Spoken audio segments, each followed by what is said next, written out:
এই যে বাড়ি দেখছো, এই যে বিশাল পুকুর দিঘি, এই যা কিছু দেখছো না, সব কিছু আমাদের। আমরা একসময় জমিদার ছিলাম, এখনো সেই জমিদারের সব কিছু রয়ে গেছে, তোমার দেখানোর জন্য আনছি। বাবা, এত বিশাল বড় এরিয়া! বাহ, বাড়িটা তো অনেক সুন্দর। আচ্ছা, সামনের দিকে আসো দেখি।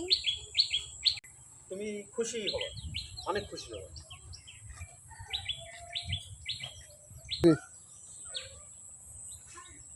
এই ঘাটলা নতুন বানাইছি আমরা।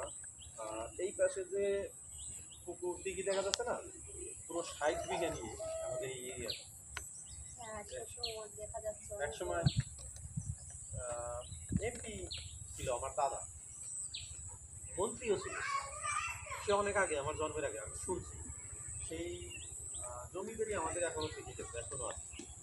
দেখছো, তোমার পুরো বাড়িটা ঘুরে গেছে। এই মেয়ে, তোমার বাড়ি কোথায়? আমার বাড়ি পাশের এলাকায়। এটা চেনো?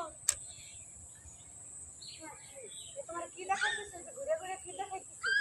এই তার বাড়ি ঘর এগুলাই দেখাচ্ছিল আমাকে, দেখে হয়তো বুঝতে পারছি। তাকে আমি কিন্তু একেবারে বাটপার।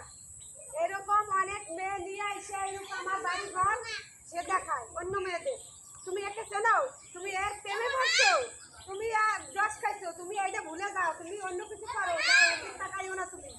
এ মানে সব পাপের মধ্যে মেয়েটা দেখলেই আসলে এই বাড়ি দেখাইতে, এই বাড়ি হলে আমি আর আমার এই যে যা, এই যে দুইটা আমরা, আমাদের বাড়ি হচ্ছে এটা, ওর বাড়ি না। ও পোক আমার সামনে, এই যে বলো, ডাক দাও।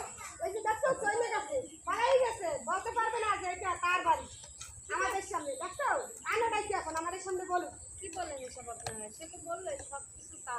দেখো আমাদের সামনে বলো যে আমাদের বাড়ি, এই যে আমরা দুই যা, আমাদের ঘর বাড়িয়েছে। সেটা সরে গেল, সরে গেল। এখন আমার সাথে এরকম প্রতারণা করতে পারে? তোমার সাথে না শুধু, এরকম হাজারটা মেয়ের সাথে প্রতারণা করে এবং বারবার আসে আর বারবার এরকম মেয়েদের ধোকা দেয়।